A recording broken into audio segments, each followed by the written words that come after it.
आणखी तुम्हाला एखादा असा प्रसंग आठवतो का बाबांचा, की ज्यामधून बा माझं संपूर्ण जे जीवन आहे आयुष्याचं सार्थक झालं, असा एखादा प्रसंग?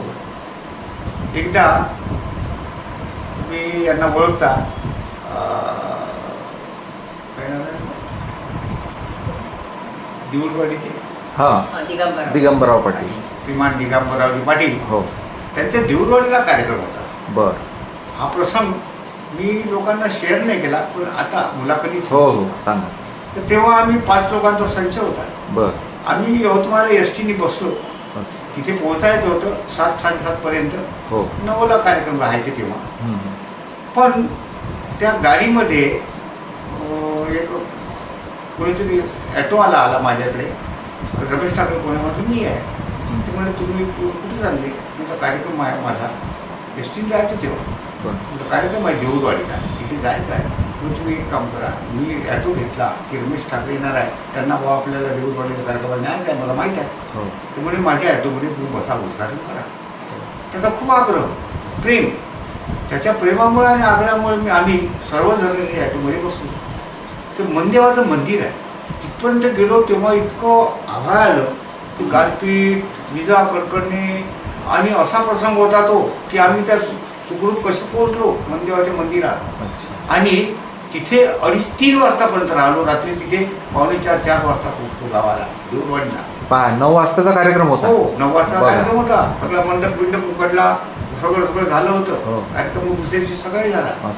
तर तेव्हा आम्हाला नंतर कळलं पेपरमध्ये बातम्या फार कमी यायच्या की त्याच एसटीचा नेमका ॲक्सिडेंट झाला होता त्याच एरियात. आणि मला वाटते 2 काही 3 काहीतरी लोक अपघाती, त्यांचं फार अपघात झाला होता जबरदस्त. तो प्रसंग मला आठवतो की बाबांनी आपल्याला तेव्हा वाचवलं. म्हणजे विघ्न आलेलं होतं ते, त्याच्यावर सावध. आणि देऊळवाडी नेमकं आजूबाजूला मी कोणाला सांगितलं नाही, कारण बाबांचे मी चमत्कार सांगत असतो. हो, नाही आपण साक्षात्कार म्हणतो. साक्षात्कार, चमत्कार नाहीच आहे ते, साक्षात्कार आहे. तसंच माझ्या एकदा गाडीचं वर्धेच्या पलीकडे कार्यक्रम होता, खरांना काहीतरी, आणि लहानजी बाबांचाच कार्यक्रम होता. तर तेव्हा एक चक्काच निघून गेला बऱ्याच दूर. पण ती गाडी, तो ड्रायव्हर म्हणाला मला की 80ची स्पीड होती, तुम्ही ती एकदम 40वर का आणली? रोड तर चांगला आहे. बरोबर. म्हटलं आपण चाललो कोणाच्या कार्यक्रमाला बाबा? तो अजूनही इथे आहे आर्मीला. असं काय? म्हटलं लहानजी बाबा चाललो म्हणून. मग म्हटलं तू वाचवणार आहे. तेव्हा पण सांगेल. असे तुमच्या जीवन प्रवासामध्ये आज जवळपास तुमचं वय मला वाटते 75 वर्षाचं वय. हो, नाही, हो हो, जवळपास आहे. हो. तर एवढ्या मोठ्या प्रदीर्घ कालावधीमध्ये बाबांचा तुम्हाला सहवास लाभला. तर प्रसंग तर अनेक नानाविध तुमच्या आयुष्यात घडलेले प्रसंग आहेत, ज्यातून बाबांनी तुम्हाला सावरलेला आहे.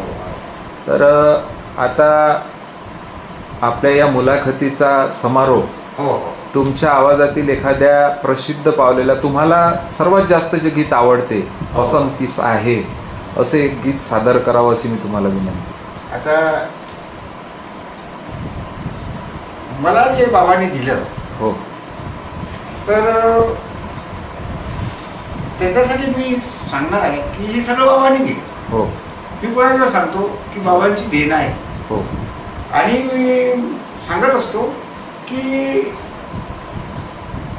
मला माझ्या भनंग जगण्याला बाबांनी जरूर स्वर दिला.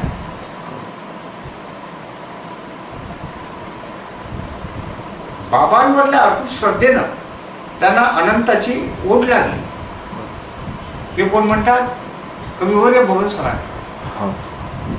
संत लहानोजी बाबांच्या गोड आठवणी त्यांच्या श्वासात मिसळल्या आहेत. एखाद्या झुळझुळत्या झऱ्यासारखी ही निष्ठा त्यांच्या अंतःकरणात वाहत राहते. हे झुळझुळणे या कलावंताला आनंद विभोर करून टाकते. या चिंतनातच जणू त्यांची समाधी लागते. यापेक्षा संसारी माणसाला आणखी काय हवं आहे? त्यांच्या म्हणण्याप्रमाणे माझा आत्मा सांगतो की मला जे आतापर्यंत जे मिळालं, प्रेम मिळालं, लोकांचं प्रोग्राम कार्यक्रम खूप लागले, दूरदर्शन झी मराठी, आकाशवाणीवर आताही गातो बरोबर 81 पासून. बरोबर आणि हे सगळं बाबांमुळे मिळालं. बाबांमुळे प्राप्त हजारो लाखो प्रेक्षक मिळाले. बरोबर. आणि जवळजवळ 45 वर्ष मी या क्षेत्रात आहे. सेवा घडत आहे तुमची, सेवा घडत आहे. अजूनही घडत आहे. आणि घडत आहे. बरोबर. आणि सगळं बाबांचं बरोबर. देण आहे.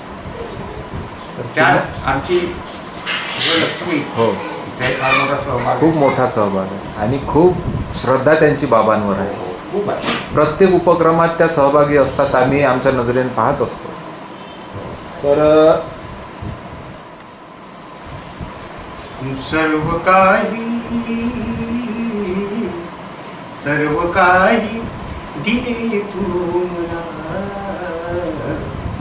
सर्व काही दिले तू मला, काय मागू लहान तुला, काय मागू वा लहान तुला. तू दयाळू कृपावंत दाता, तुझी माया अगाध लहानू नाता, गुण गाताना जीव रंगला, जीव गुण गाताना जीव रंगला, काय मागू लहान तुला, काय मागू लहान तुला. वा तेव्हा मी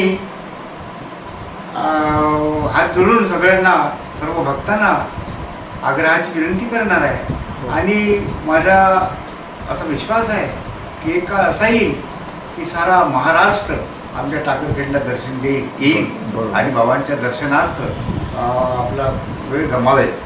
म्हणून मला आवर्जून सांगायचं आहे, टाकरखेडी जाऊ चला, पाहू देवादी देवाला, लहान रूपाने जगती, लहान रूपाने जगती, सखा पांडुरंग आला, येई हा केला धावूनी, येई हा केला धावूनी, सदा सद्गुरु माऊली, युगे युगे आम्हावरी, लहानू बाबांची सावली, लहानू बाबांची सावली, लहानू बाबांची सावली.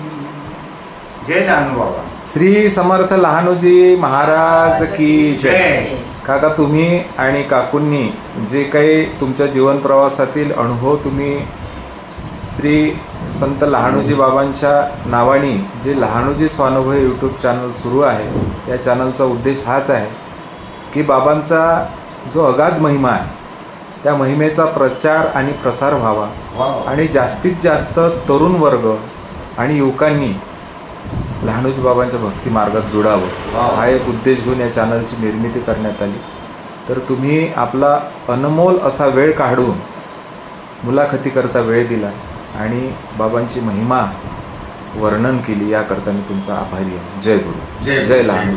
समर्थ लहानूजी महाराज की जय.